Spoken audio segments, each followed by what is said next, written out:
Hi, everybody. Joe Conroy, alcoholic. My goodness. God grant me the serenity to accept Barkley as I can, the courage to change him as I can, and the wisdom to know he's just a little bit different. I love you, brother. I love you. I just wanted to do this just to see what happens.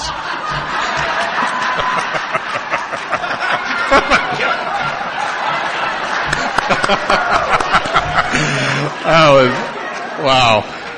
I am so excited to be here.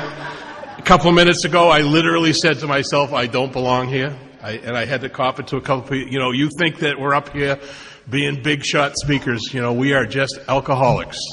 And we have a mind that won't stop. And it's just, hi. I just love being sober. It's by far the greatest thing that's ever happened to me. And I'm just floored. I was just telling to my friend, what's her name again? Georgia. I got my book. Mitch said, you did bring a book. I said, what book? He said, the big book. Oh, I should have brought that. I got my big book, Mitch, you know. But I'm amazed at all the speakers. Thank everybody that's been up here and that will be up here. You know, I'm not going to remember your names because that's just the way my head is. But there's a theme that's going through this whole weekend. I don't know if you picked up on it. It's mothers. Every one of us has mentioned of mothers. And I thought back 89 years ago, on May 10th, 1935, two mothers, Henrietta Seiberling and Ann Smith, got together and said, we need help. What are we going to do? And two mothers started Alcoholics Anonymous. When you think about it, they were not the founders, but two mothers said, we got our husband who's in trouble, and what are we going to do? We asked God, and God sent this broken down stockbroker from New York out to Akron, Ohio, and he met Bill Wilson, and here we are, you know. And I just love being sober, and I think if you're, how many people are under a year sobriety? If you could just raise your hand for me, I'm so excited that you guys are here. Really, I am so excited that you're here. Really. And I'm excited that Ben and this committee has the fortitude to say, come, you know, just show up, you know, and just bring us you're hungry, bring us you're tired, and I know you're hungry, and I know you, and I saw you in that line out there for the food, the free food, you know. And but you're here for us, believe it or not. You are here for us because this is a program of attraction, and you as new people have made this whole weekend incredibly attractive to me and countless others. We've seen you walking around. We've talked to you. We've said hello to you. You know, we know you're in your little pack, and you're afraid to get out of your little pack. But don't be afraid of us, and we're not afraid of you. And just step aside and say, hey, how you doing? Can you tell me what you were really like, what happened, and what you're really like now? And just have this moment of just these moments of absolute beauty. That's what Bill talks about, being rocketed in the fourth dimension of existence, which you might be disappointed to find out is in the grand ballroom right here and right now. It really is. This is a wonderful place to be. And everybody that's had anything to do with this committee, anything to do with everything here, you guys have just made me feel really comfortable. And East Tennessee has made me feel really comfortable. Tennessee makes me feel really comfortable. You know, I was born and raised in the South, if you haven't already figured that out, you know, and just a little south of the city of Boston, and And I'm supposed to talk about steps 6 and 7 today, and I really will. But it's just a wonderful way, because my mom passed away several years ago. She lived till she was 100, and my dad died when he was 47 years old. And my mom raised 6 kids by herself and never complained about anything. And she'd be peeling potatoes. And she was from Ireland, and she used to sing a song. I'm not going to sing a song, but this whole weekend reminded me of Mom. It reminded me of all the moms, you know, all the moms that are here, even the dads that have to be moms. Mitch has to be a mom for a little bit, you know. It's just, but it says, a mother's love's a blessing no matter where we roam. Keep her while she's living, you'll miss her when she's gone. Love her as in childhood, though feeble, old, and gray, for you'll never miss your mother's love till she's buried beneath the clay. And, if you're in here and you're struggling with your parents or struggling with all this sort of stuff, this is what we're talking about. We hope you have a spiritual awakening. The spiritual awakening is, I think, what Katie was talking about, this forgiveness that we get to. And what everybody's been talking about, this forgiveness that we get in here, the forgiveness of the heart. This forgiveness of just knowing that you got to stop blaming other people for your seemingly hopeless state of mind and body. If you take the word me out of the word blame, all you got left is what you heard Larcene say is blah, blah, blah. You got to take the me out of it. It has nothing to do with you. It has to do with just this spiritual awakening that we're going to have in here. And it's wonderful. Where am I? You briefly mentioned this paragraph, and it says, returning home, we find a place. This is right after you do your fifth step with your sponsor. Returning home, you find a place where you can be quiet for an hour. Your sponsor just listened to your head, to your magic magnifying mind. He relieved you of the bondage of the self just by being there and saying, tell me your story. You go home and be quiet for an hour, carefully reviewing what you had just done. We thank God from the bottom of your heart that you know Him better. You didn't know God, and all of a sudden you've got this experience, and you didn't realize that it might have been your sponsor sitting there. And everybody will say, "Oh, you've done a great job with Joe." All my sponsors go, "No." Most of them always say, "I didn't do anything with Joe, but lead him towards His power that's greater than himself." And that's that power that's deep down inside every man, woman, and child. It's there, but it's covered up by pomp, by circumstance, and by worship of other things that we just uncovered with the fourth and the fifth step. So he can be free. He can find this joy of living that it talks about in the 12th step. The joy of living but it's the action that we take to find the joy. The joy is not going to come to you like Christmas. It's not going to become wrapped with a bow. The joy is the action that we take to get this joy of living. And that's really what these two steps for me about. These are the tools of change. And Bob's going to talk about transformation. And that's just, transformation is just another big word for change. But how do we get to that change? How do we get there? We've done the first, the second, and the third. Oh my God, everything's going to be great. You do the fourth. Like Amy was talking to me, you get down and you do the fourth, and it's just, we're going to die. If you don't do it, you're going to die, But at the same, and then it talks about being reborn. We get reborn into the now. We get reborn into right here and right now. And that's really what, for me, the sixth and the seventh step really are. The ability to live in this moment. The ability to find the balance. Everybody's always talking about, how do I find the balance in AA? How do I find it? Your sixth step is negativity. Think about it this way. And your seventh step is a little bit of, you're striving for a little better way of life. And you're just finding the balance of just finding right here and right now. If you look at linear on the 12 steps linear this way, right in the middle is step 6 and step 7. And if you know what a fulcrum is, it's a little point where you can find this balance. And I think that's what step 6 and step 7 is. Sometimes you can't find it. That's why we have the wrench. Can you imagine how big Amy's wrench was when you talked about my sponsor had the wrench? Let me get that nut. Let me just loosen this nut so you can just get. And that's that intimacy that happens with the sponsor-sponsee relationship when you go, I don't know what my character defects are. You know what they are. You know it. You did that fifth step, and it's in that column, and they're there. And it's usually 100 forms of fear and self-delusion and pride and anger and greed and gluttony and envy and lust and sloth. And if you don't have any of those, you have your great sponsor. He says, okay, I want you to get a dictionary. And we'll look up those words. A dictionary, selfishness, dishonesty, self-seeking, and fear. I'm not afraid of anything. I was afraid to walk into a room of Alcoholics Anonymous because there were people at the door that were happy. I didn't think that was the kind of fear. And I go, oh my God, what do I do here? How do I get through this line? And then some boob meets you at the car and he goes, yeah, you go around the backside. I don't like that line either. And you think that's, I got a great way in. And all of a sudden you got a new friend. You've got a connection with somebody in the room of Alcoholics Anonymous that helped me get over the fear so I could get in the door. Stand by the door. They're standing by the door. I can't go by the door. This is my old idea. This is all we're going to talk about here is old ideas and new ideas. It says, taking the book down from the shelf, which I love.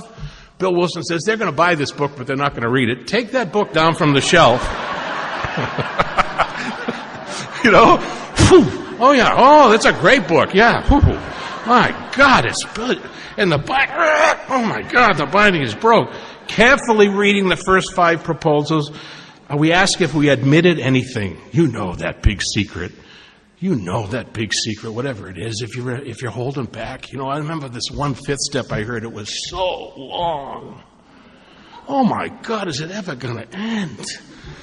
And he goes, well, I'm finally finished. Oh, man, thank you. Is there anything you left out? Oh, yeah. Oh, Christ. And he told me, and from that point on, I start the fifth step is there anything you left off that list that you didn't want to tell me? Tell me now, and we'll be done really quick. Because pride will do everything to hide that one thing. If you can just get that out and know that we're not bad people. We're not bad people. We're just people that have done weird things. Weird things. Have we admitted anything? We're building our notch through we can walk through. This is all about restoration. We're restoring the person that walked through this door with a seemingly hopeless state of mind and body, and we'll let you know that you're okay just the way you are. You don't know that. You don't know that. The other night we were talking about, and a lot of times we're trying to get you towards this power. What is that power? Is it the God of your childhood? It very well might be. And there's a lot of people that come in here that have a really bad resentment against the God of their childhood, or the church of their childhood, or something that happened with the God in the church or something. And then a great guru will say, well, why don't you forgive the God of your childhood, the church of your childhood, so you can find a power now? What?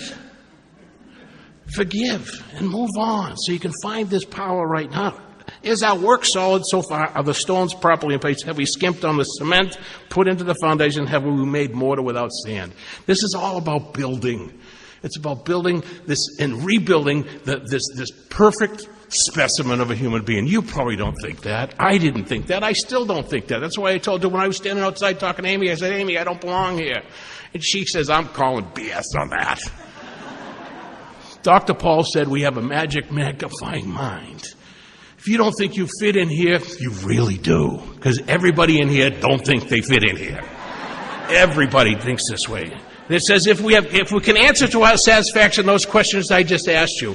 If you look at the big book, if there's a question, it doesn't mean skip over it. It means ponder it for a minute. A question mark means, I never thought of that, A statement's a statement. A question is like, wow. I was talking to a sponsor of mine, a friend of mine the other day, and I said, he says, I need the answer. I said, the answer's in the question. He said, where did you get that from? I said, I don't know. It's some guru said it. The answer's in the question. It was a joke about this. His guru was dying, and he looks down, he says, tell me the answer. Tell me the answer. Before you go, tell me the answer. And the guru goes, what's the question? And I think that's what we all do in here, it says. Have we emphasized willingness as being indispensable? What do you think indispensable means? What did I just tell you I don't belong here? Indispensable means not good enough to have. I don't belong here. I'm not good enough. Forget about this stuff. Forget about it. Are we ready to let God remove all these things which we have admitted are objectionable? Can He now take every one of them? If we still cling to something we will not let go of, we ask God to help us be willing. I don't know if Bill Wilson said this, or there's a quote I read along the way. It says, those who cling are bound. And if you're clinging to an old idea, you're bound to that old idea, whatever that old idea is. Whatever that old idea is. Our friend Bill Cleveland always says, your worst prejudice will come up to you in an Alcoholics Anonymous meeting and ask you to sponsor them. If you come in here and you want to change, if you want this transformation, if you want to go from the head to the heart, the people that are the biggest whack jobs in the world in your Alcoholics Anonymous meeting are going to come up and ask you for help. It is God's work. It's not my work. It's the mystery of Alcoholics Anonymous. Sometimes I hear a lot of people talk about magic, but I think it's so mysterious. It is so mysterious how this deal works. It's so mysterious how Bill ended up in Akron. It's so mysterious how they were all praying over Dr. Bob, who wasn't really probably ready or done. He was like hurting with alcoholism, but whatever. There's no cure for this. Let's go on and on. And all of a sudden, 2 other people are praying for him. You heard Lassine talking about the Al-Anon. You talk about the Al-Anon. If somebody really, really close to you is struggling with alcoholism, if you pray for some other person to come into that person's life, you can relieve yourself of that bondage of trying to control that person's drinking. If you pray for some other person to come into that person's life, say if this boy or the girl or some other man or some other woman can come in to help identify. This whole process is the process of identification. It's all about telling our story. Why do you do this? If you're new, why do we go into a conference and on Saturday and listen to all these boobs talk about stuff all day long? It's just, my God, they all seem to be so happy, joyous, and free. Are we? We're ourselves. We're trying to be ourselves. We're trying to tell you what we were like, what happened, and what we like now. That's the transformation process that happens in here. That's the thing that's so wonderful about this thing. In the back of the book, there's the spiritual experience, which my head's going to go all over the place. It's already started, and I love when it happens because I just never know what's going to come out of it. I could never read the chapter to the agnostic, and I'm going to phrase it that way. I could never read the chapter to the agnostic because when we read how it works, the ABC says the chapter to the agnostic. I thought the chapter was called the chapter to the agnostic. I was not an agnostic, therefore there's no reason for me to read the chapter to the agnostic. Can you see how the mind works, right? And I remember I'm over, and I could barely read, and I'm over at my sponsor's house, and he says, let's read We Agnostics. I says, is that a book? He goes, no, it's a chapter in the big book. I said, which one? He says, it's We Agnostics. I says, is it like the chapter to the agnostics? He says, no, it's We Agnostics. And something happened. I went, the chapter to the agnostic means I'm not an agnostic, I don't have to read that. We Agnostics. You see how the wording of Alcoholics Anonymous, the we, says we are all suffering from a powerlessness, whatever that is, and that's that stuff that happens in here that I can't get to the right here and right now. I'm looking for there it is, the spiritual experience in the back of the book. And I'm going to read this because we're going to talk about change, we're going to talk about transformation later, but it's just as fascinating. It says, the term spiritual experience and spiritual awakening are used many times in this book, which upon careful reading shows that the personality change sufficient to bring about recovery from alcoholism has manifested itself among us in many different ways. I'm holding up my fingers because this is the different variations of the word change. Yet it is true that at first printing the first printing gave many readers the impression that these personality changes or religious experiences must be in the nature of sudden, spectacular upheavals. The first two paragraphs, there's 5 different words for the word change, for the transformation. The change is this trip from the head to the heart. And this is what happens when we do step 6 and step 7. We become aware of our defects. They call them shortcomings. We become aware of the things that are blocking me from having a relationship with you guys first. I started with the greeters. I don't like AA because they got greeters. I don't like greeters. Why? Because they're happy. I don't want to go in there. We'll go around the back. Oh, it's a new way. It's a new idea. Let's go around the back. I don't want to sit in the front. I want to sit in the back row. Okay, I'll sit in the back row. And all of a sudden I'm sitting with all these people with their arms crossed. And they go, what are you sitting back here for? He says, I don't like being in here. They go, well, we're the protectors. I said, what protectors? We're protecting the people that want to leave early. They go, really? Oh, yeah. They're going to sneak out, but you know what we're going to do? We're going to go get them at the car. And what are you going to do? We're going to say, is everything okay? Yeah, I have to go to the doctor's. Sorry, man. We'll see you tomorrow, right? Cool, yeah.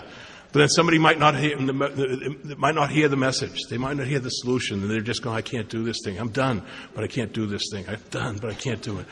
Dick Doherty, who 12-stepped me in the banks of the Charles River in Boston in 1988, he said, Joe, there'll come a time when you're done with drinking. You have some power greater than yourself to help you. You'll never have to take another drink as long as you live. You got to be out of your mind.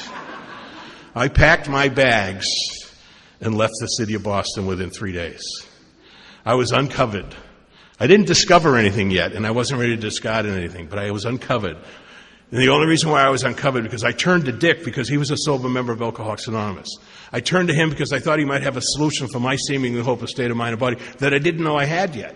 I turned to him because I knew he was going to meetings of Alcoholics Anonymous. I didn't like this man at all. And he said, Joe, after he saw me not listening, with my arms crossed, with my head down, with stay away from me, I want nothing you have, please leave me alone, shut up, stop, I can't do this anymore. And he said, Joe, there'll come a time when you are done with drinking, you ask some power greater than yourself for help, you'll never have to take another drink as long as you live. I have never seen that man since that day. Every time I stand at a podium, every time I'm in a meeting talking about, the little group was talking about your Rebbe, he was my Rebbe. He was the person that said, it's going to be okay if you there'll come a time. This is the thing, is we can't force anything in here. You can't force anything in here at all. And that's what this experience is. Among our rapidly growing membership of thousands of alcoholics, transformations, though frequent, are by no means the rule. Bill Wilson had a bright light experience. And everybody was like, oh, we're not going to ever have a bright light experience. That's why they put the spiritual experience in the back of the book. It was for people that had some contempt prior to investigation. For people who will probably never have this, they have this educational variety. And think about if you're new, we come in here, we ask you, are you new? And we stand up and give us your name for 30 days, for 60 days, for 90 days. And you're going, oh my God, this is ridiculous. Are these people stupid? They don't know my name? I was here yesterday. Why don't they? I can't believe they don't mind. They keep asking me for my name. My name. But what happens is there's a transformation that happens not among you. It's about you giving somebody else an opportunity to come up to you after the meeting and go, hey, Joe. Hey, Georgia. Hey, Mitch. I saw you yesterday, man. Is this your second meeting? Oh, God, how did you know that? Well, I saw you and you said this is your first time in Alcoholics Anonymous. And if you listen to the newcomer, if you listen to that person's name and you listen to their soul, listen to their heart, you can actually change the course of their life. When you go, hey, you know where I go tomorrow? We go to this meeting. And you know where we go on Friday? There's a whole bunch of us go to this meeting. You know where we go to men's retreats. We go to conferences. You know, we start scaring them to death. You know, there's thousands of people, and it's just unbelievable what happened. Oh, you don't have to go there yet. Relax, you know. And then if you heard Jimmy, you can say the three most powerful words in Alcoholics Anonymous. What do? Just get in the car. Just getting in the car. And all of a sudden there's a transformation that happens. There's something that happens in there that is like indescribably wonderful. Bill calls it indescribably wonderful because it's really difficult to say. But when you recognize your defects of character, and that's why I talked about the dictionary, and then a thesaurus is another thing that might rock you into another dimension of existence. But if you don't understand the words, my sponsor would say, I want you to define the word in your own terms. I want you to get the dictionary and define the word. And then I want you to get the thesaurus and see what the opposite of that word is. And I go, what do I want the opposite of the word? He says, because that's what step 7 is all about. Step 7 is about striving for the perfect ideal, which is of God. It's not my perfect ideal. It's that perfect ideal of what this God is, this power is like. It's here, but I don't know it because I'm not there yet. How do you get there? How do you get right here, right now? Oh, most disappointing thing for everybody in Alcoholics Anonymous, because it takes time. And time is an illusion. There's some crazy stuff that happens. They go, well, time's an illusion. Wow. What do you mean by that? Well, it's really just now. It's all you have. But I got to go, yeah, I got Christmas. Yeah. When is that? That's about 7 months away. Yeah, just stay right here and right now. And I can't. Why? Because this. Boom, boom, boom. I remember when a lot of us, when we were, years ago, they had a game. You new guys probably have no idea what we're talking about. They had a game called Pong. Which was, if you look at it now, could probably be the most boring thing ever invented in technology, and we were ecstatic. It was just a big screen, and it went boop, boop, boop, boop, boop, boop. And we're like, boops. We're all boops all over the place. But that's kind of what my head was when I was in here. I was like, oh, God, what are these people talking about? This is just ridiculous. It's absolutely, because this was my old idea. This was my shortcoming, my defective character. It doesn't mean you're a defective person. Their behavior changes. That's what 6 and 7 are. They're behaviors that you can change. Because when your sponsor goes, you're full of fear? Okay, I want you to get to the meeting. I want you to be a greeter. I just told you I'm full of fear. I know. Just get to the meeting and be good. Oh, and you don't like coffee? Oh, I got a great commitment for you. I want you to go and make coffee. I hate coffee. I can't drink it. I had sponsored a guy years ago who he ended up being the Pacific Regional Trustee in Alcoholics Anonymous. And when he got off his service commitment, he said, I'm done being a trustee. What do I do now? I says, what's the worst thing you could do in your home group? Oh, he said, pick up cigarette butts. That's your new commitment. And he was pissed. He called every other past trustee and delegate, and they said, that is the best thing you could ever do for yourself.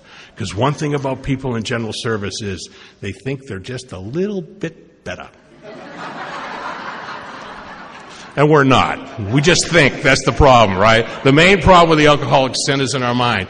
So the awareness of the step 6, my defect, my pride, cigarette butts. And I don't know if you've ever picked up cigarette butts at an AA meeting. They are nasty. And I did it one night, and I put it in the trunk of my car to take it to the dumpster. And I forgot to take it out of the dumpster. And I got in the car the next morning, and I almost died. It was just eye-curling, just, oh, my God. So I'll probably never give anybody that cigarette butt commitment again, because it almost nearly killed them.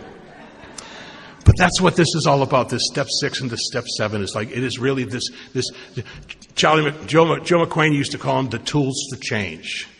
The tools to change. In the 12 and 12, it's a little different. In the 12 and 12, first line in the 6th step, it says, this is the beginning of a lifetime process. You know how long a lifetime is? If you guys are younger than 30 years old and look at all these other folks that are in here that are way over, a lifetime is the joy. A lifetime is the joy. It's the transformation from being newly sober to having wisdom. Whatever wisdom is, it's experience. And this lifetime process of uncovering, discovering, and discarding, it takes time, and it takes awareness. And it takes coming to meetings like this and listening to people, and hopefully you'll get identification with it. Hopefully we'll get this identification process that happens in here. And what is that? That is that thing that happened when Bill Wilson sat down with Dr. Bob. And Bob said, I'll give the boob 15 minutes. I don't want to talk to anybody. And something happened. What happened was Bill started to tell his story. He didn't come to Bob to tell Bob his story. He came to Bob to tell him his own story, and something happens. Bob started to listen. The greatest thing you can do for any other alcoholic is not to talk, it's to listen. And listening is the hardest thing. Have you ever been in a meeting when say it's like a discussion meeting or when there's nothing being said?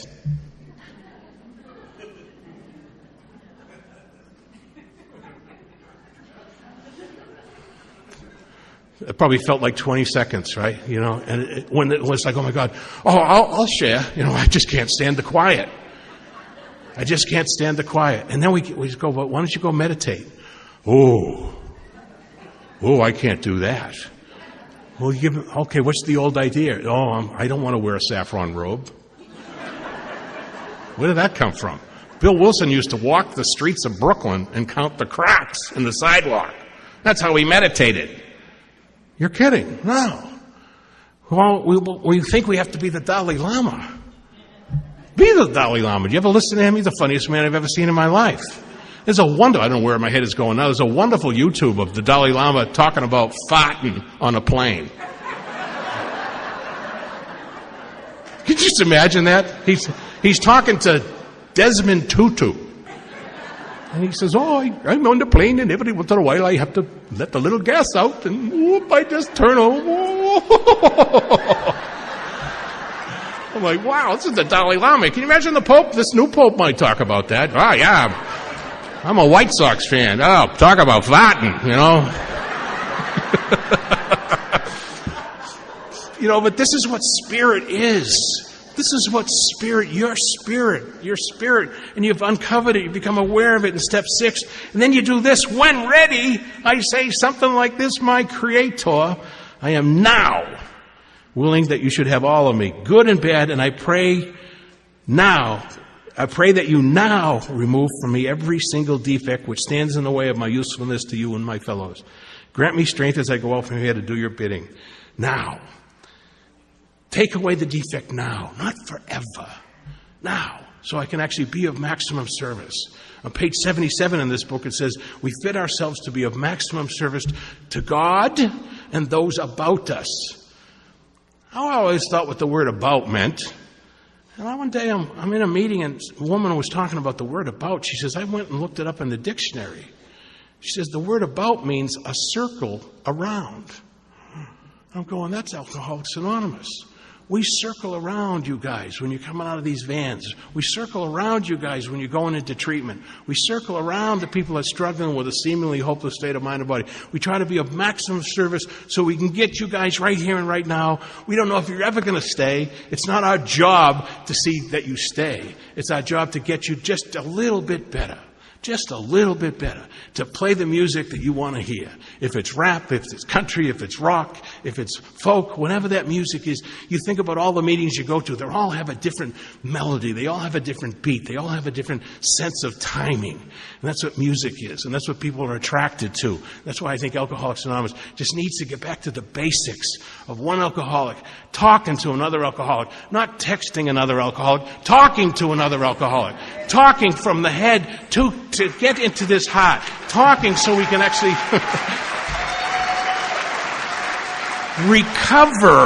recover from a seemingly hopeless state of mind and body. You can't get 30 years of sobriety in 30 seconds. It takes 30 years. Katie just celebrated 40 years. And you could feel the room go, I'm only 25. That's this disease of perception we've heard about all the years.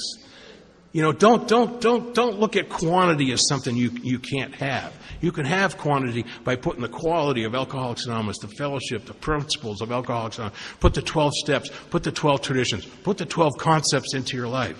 Make maximum service your primary goal. Clancy used to always say, do what you say you're going to do and be where you say you're going to be. If you live those two principles, your life will change.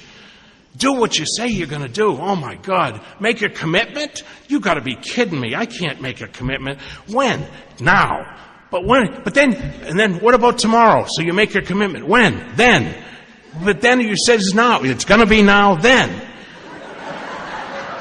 Well, you're messing my head up. I know I am. I'm going to get you here. But I want you to stay right here and right now. This is what this seventh step, this striving for the perfect ideal, which is of God.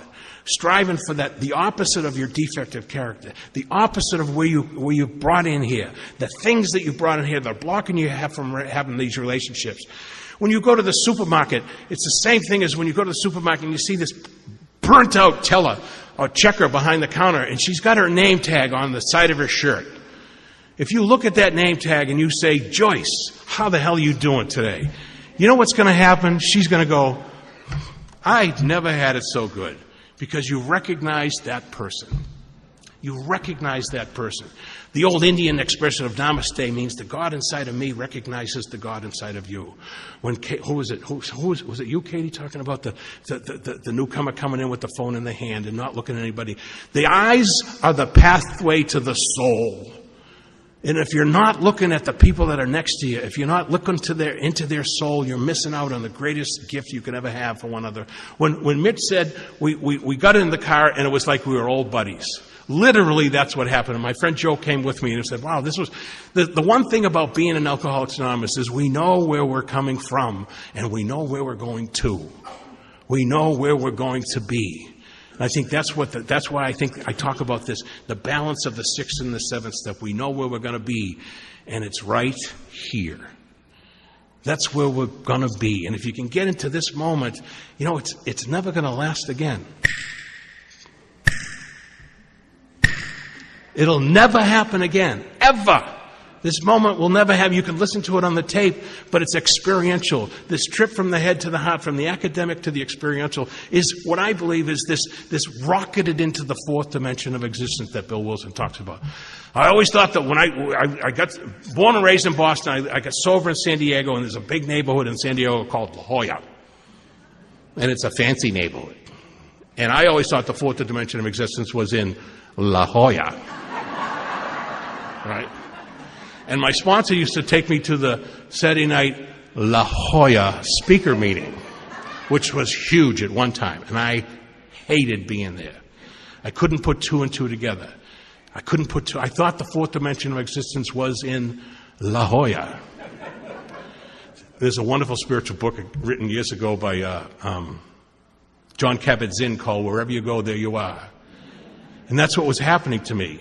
I was taking me, my old ideas. I was taking my character defects. I was taking my shortcomings to the meeting of La Jolla. And you know what I was doing? I was judging the people in the meeting, thinking whatever they were. I thought that they were better than me. And I remember my sponsor sitting me in the front row, literally in the front row of the speaker, and say, sit down and just listen. Shut up. Sit on your hands. And I was so busy. I hated being sober. I hated people. I hated everybody and everything. I was angry. And this woman was telling her story, and I wish I knew who she was. I have no idea, but this is another one of these people I've never seen again. Have I ever heard her? I don't know. But she said something, and I was sitting there. She says, I don't know if I've helped anybody in here tonight. She says, but I realize that the closest I can get to God is in the search for God. And I was totally rocked, because I wanted the God of my mother's understanding. I wanted my mother was very Catholic. Gosh darn it. She used to go to Mass and then watch the Mass on TV. And just, I'm like, Mom. But that's her love. That was her love. That was her soul. That was her Alcoholics Anonymous. That was the fellowship that she craved. And I was knocking it. And I go, my gosh, so I come in here, and that seventh step that I was able to get to this point where, wow, this is love? Is this what Alcoholics Anonymous is? Love? My sponsor has a great, I don't know where he got it from, is listen, overlook, value, and encourage. That's what love is. Think about it. When we're in here, we're listening. When you come in here, we listen for your name first. That's the first thing we do. Anybody here under 30 days of sobriety? Some of them are 90 days. And we listen for that name. Not everybody's listening. But the person that talked to his sponsor that morning, complaining about Christmas coming up, and his sponsor said to him, why don't you go to the meeting tonight and listen for that newcomer's name, and then I want you to go up and say hi to him. Take his name, go up and say, hi, Joe. It's good to see you here, man. What can we do for you? You listen. And then you encourage that person, you overlook anything that they said. You overlook the way they're dressed, the way they smell, the way they do all this sort of stuff. You just overlook those things because they're an alcoholic. If they're in an Alcoholic Anonymous meeting, they're the only ones that can say it. I can't say it. If they say they're alcoholic, I go, I guess you're an alcoholic. And I value the fact that they're there. And then I encourage them to go to the places that they can find the music that they love. And hopefully they'll stick around long enough. Hey, there's great meetings over here. There's men's meetings, there's speaker meetings, there's discussion meetings, there's big book, there's 12 and 12. There's all sorts of history book meetings. There's a way of life in here that you will find is indescribably wonderful if you just take the action to find it. And get in the car is the biggest thing. We don't want to do it. Get in the car. Where are we going? I don't know. Get in the car.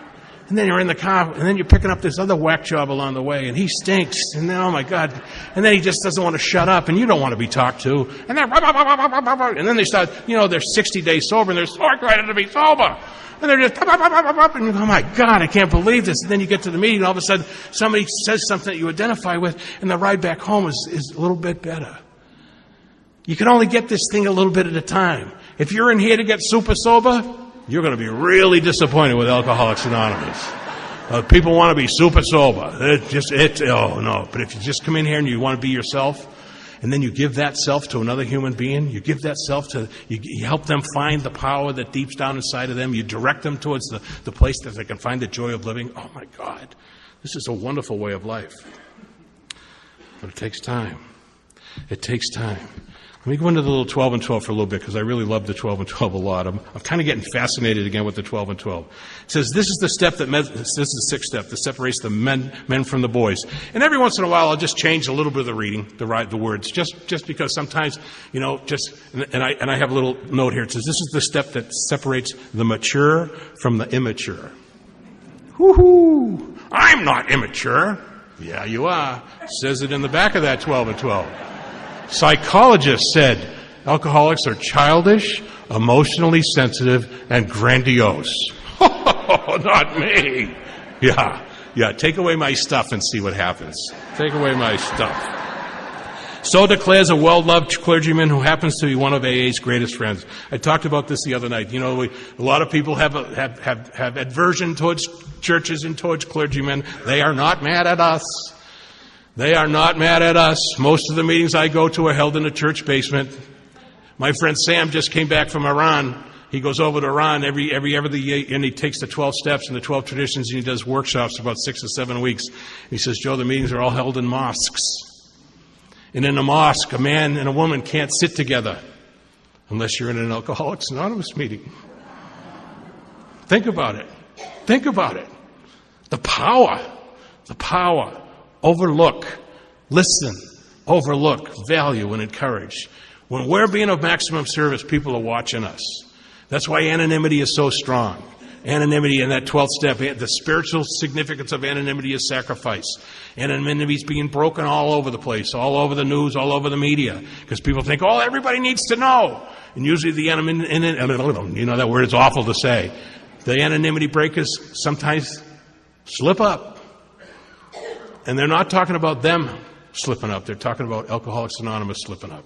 That's why anonymity is so important for Alcoholics Anonymous, still to this day. We carry the message, but we carry it to the people that need to hear what the message is. You know, sometimes we want everybody. We want to fix everybody.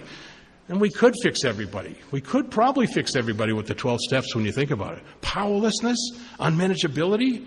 Wow. Those are two really big words. Powerless and unmanageability. Oh, I'm telling you.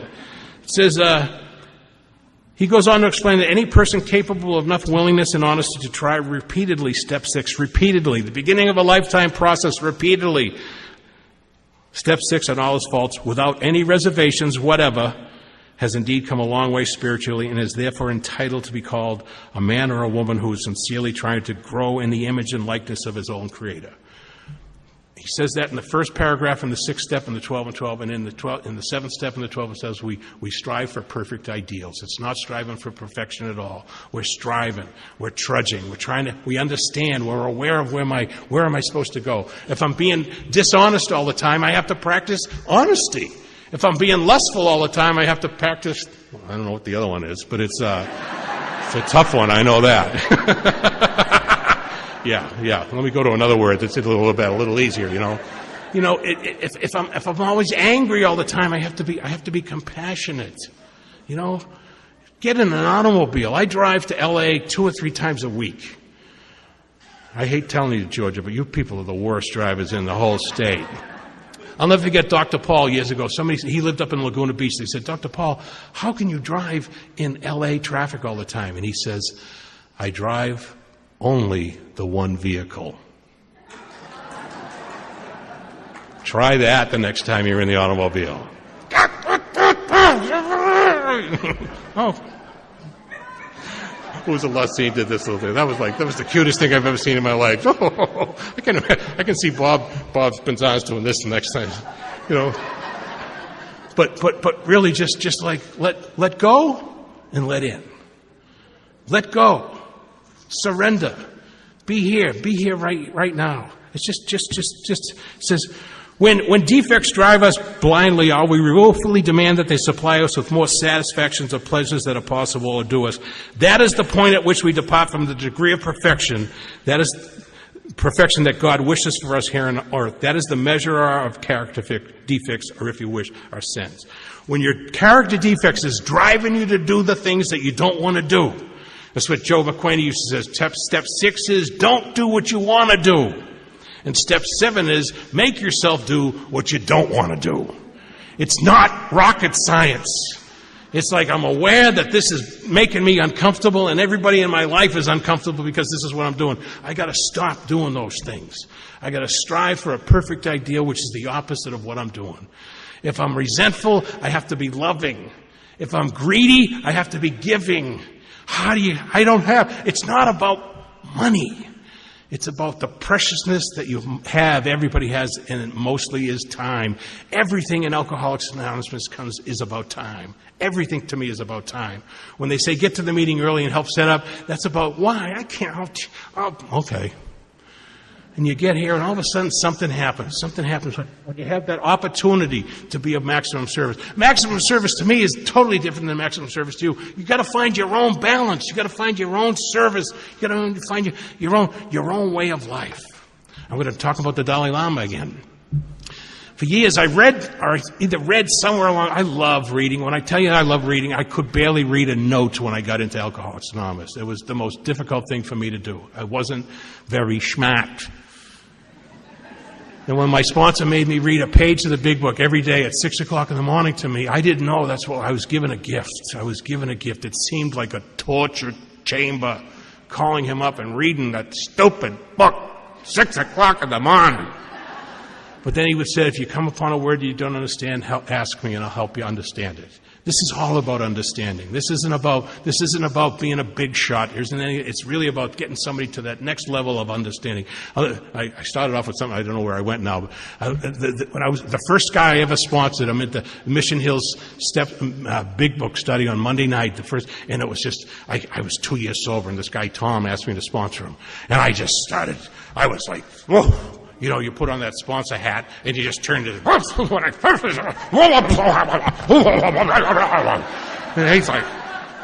he's like a dog. The ears are flapping back. He's like, whoa. I think I'm doing good, you know. And this old timer, he said, can't remember his name. He said, Joe, can I give you some unsolicited advice? What does that mean? He said, I'm watching what you're doing with Tom. I know it's your first sponsee, and I know you're on fire for this thing. He said, he doesn't understand a word you're saying. I went, what? He says, you have to come down to his level of understanding, and then you bring him up to our level. And I have never forgotten that. I have never seen that man since. It's amazing the people that God will put in your life. And if you're willing to listen, if you're willing to say, I need help without even saying I need help, because that's what's so good about AA. We can watch. We're all watchers. We're watchers. We're watchers at the door. We're watchers. We see you. We know everything you're going to say long before you say it. You know, we know all that stuff. But all of a sudden when he said, Joe, you got to bring him, go down to his level and then bring him up slowly. And Tom was one of I was the power of attorney. I took him off a ventilator when he passed away. And I remember saying to him, why me, Tom? He says, because I know you're the only one that will do what I want. And I was like, oh, wow, this is a gift. If you've ever been with somebody who's taken their last breath, it is the most precious thing you can ever experience in your life. There's just like a, wow. You might not want to feel that when you're the person on the bed.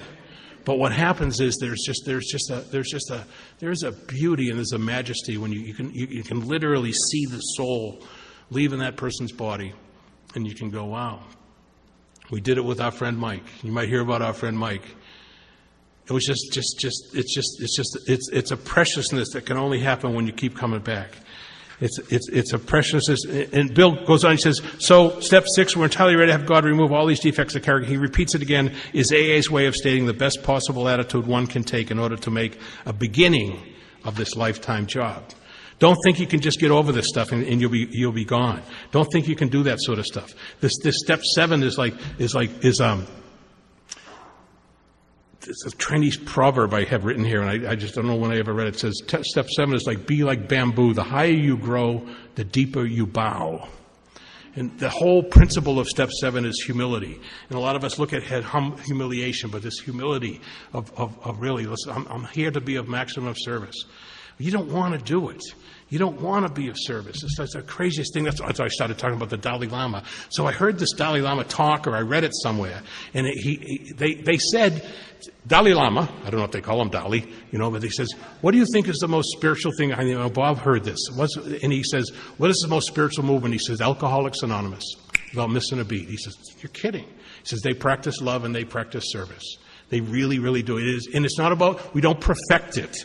We practice it. We practice it in all our affairs. And he says, one thing is, if you can't love, you can serve. And if you can't serve, you can love.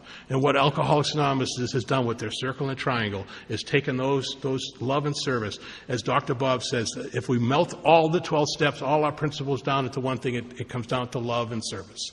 It comes down to that, and I think that is just it is such a wonderful way of life. And if you guys are struggling with Alcoholics Anonymous, tell us before you go out. If you're struggling with any anonymous program you're in, let somebody know. Don't keep it a secret. If you don't like us, tell us you don't like us. If you don't like the 12, tell us, because every single one of us has been there. Every single one of us in this room, no matter how much time we have, has been there. They have been in that place where, is this it? Is this it? You got to be kidding. You're going to celebrate me with a 30-day chip. and everybody's going to clap. This is it. Yeah. Where do you get your 1-year cake? Woohoo! You know, and then somebody says, "Can you give me a chip?" Boop, boop. It's going to happen. It's going to go, "Oh, wow, why me?" Because I really love what you've done for me. You've taken me up a little bit of understanding. That's really what the seventh step is. So it says,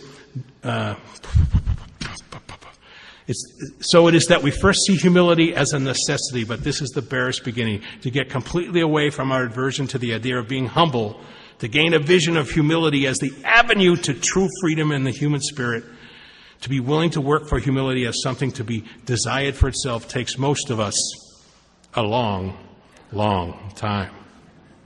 We're right back at it again. Nobody's sugar-coated this thing. Nobody's sugar-coated it. A whole lifetime geared towards self-centeredness cannot be set in reverse all at once. Rebellion dogs our every step. Yes, Amy. Yes, it does. It does. What a great word. Rebellion dogs our every step.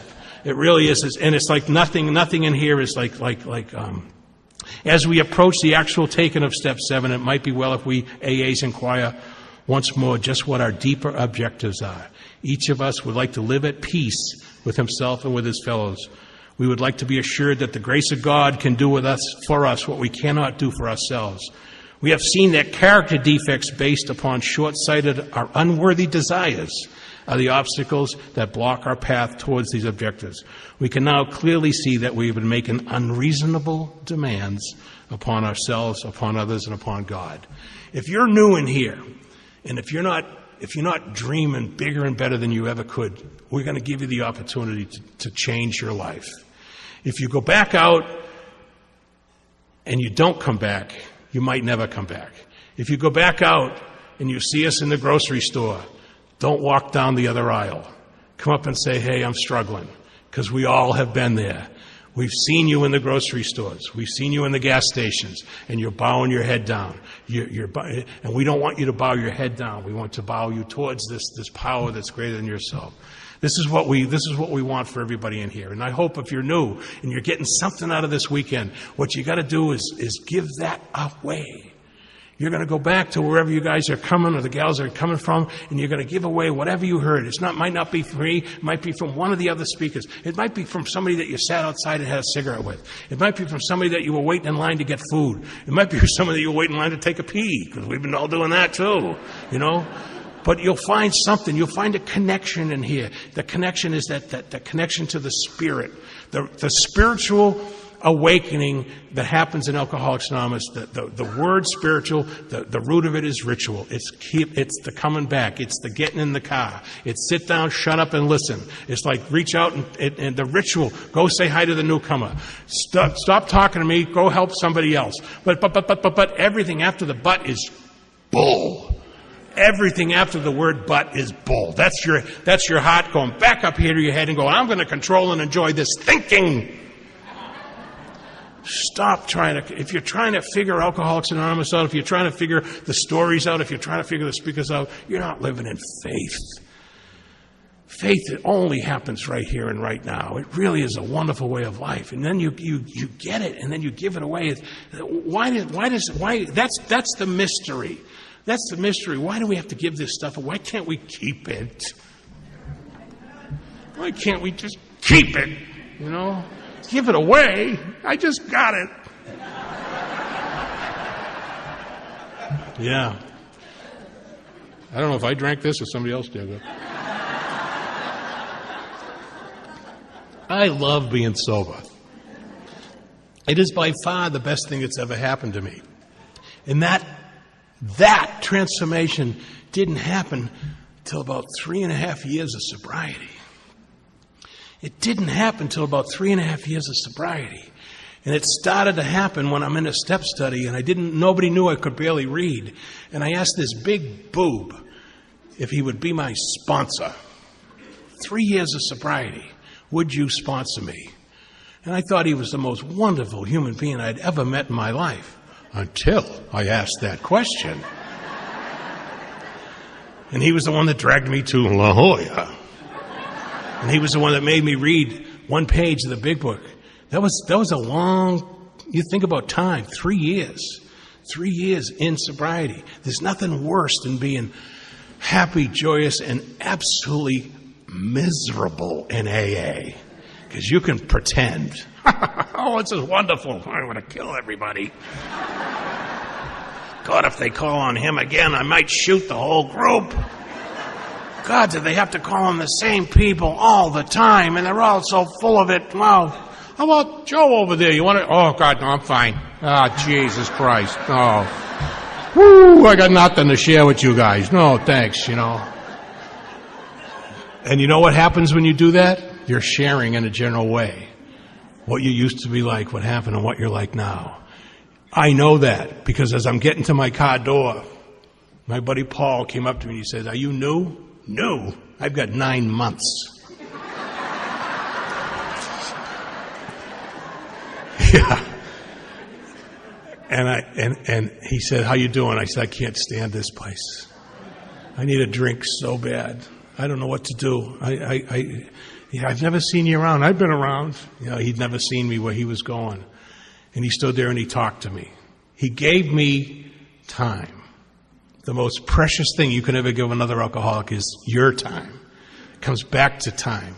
He gave me the time to get to the point where I was okay to drive home. I don't know how long it was. I've had jokes with him. He said, "Joe, I think the conversation lasted 3 minutes. To me, it lasted 33 hours. It was a long time for me. But what happened was he talked me through the obsession of the mind. He talked me through. I didn't know this was what was happening. He says, we talked about it. He says, "Joe, I talked you through that obsession of the mind so you wouldn't pick up a drink. Because if you picked up that drink, you would have set off the physical allergy. And I don't know if we could have got you back here." You got to give the people enough time to get to that point where they go, I just need something other than me. I'm trying to control and enjoy everything in here. And Paul has been my pal. He's been my Eskimo for years. I see Paul. I hear him a lot. But the people that I've never seen, I remember everything they have said. The people that I have never seen, I remember everything they have said because that is the word. That is the word. That is the language of the heart. The language of the heart is love. That's really what it is. It's really what it is. And if you don't think it is, try it. If you don't think God's going to help you in here, all you have to do is ask. If you need to create a God of your own understanding, do that. It doesn't have, when people say it's the doorknob, I couldn't stand that. And then I heard one guy say, my higher power is the doorknob to a meeting of Alcoholics Anonymous. Changed my whole perception of the doorknob thing. I said, oh boy, that's his belief. I don't have to knock anybody's belief, because when I do, I think I'm just a little bit better. My defects of character will keep me in bondage of self. I don't want to do that. I want to be in bondage of love, and I want to be in bondage of service. And when I do those things, I know there's a bunch of guys from Cape Cod here. I hope you guys are still here. I said, when I do those things, and we say back in Boston, life becomes wicked pissa. And people would say, what the hell does that mean? I go, I have no idea. But it's kind of what Bill Wilson says. It's indescribably wonderful. That's what it is. And that's the joy of living. That's the heartbeat of it. It's not the head beat. The head beat is like bong, bong, beep, beep, beep. Think about, and I will say one more thing. It says, think about the heartbeat. That's the mother's womb. That's the first thing. That's the only thing is when we're in the womb. That's all we hear. That's all we feel is that rhythm of love, that rhythm of service. And if you can take that rhythm of mother's love into Alcoholics Anonymous, this place is going to be rocketed for years. I love being here, guys. And Ben and everybody else, I want to thank you all for being here. Find the peace.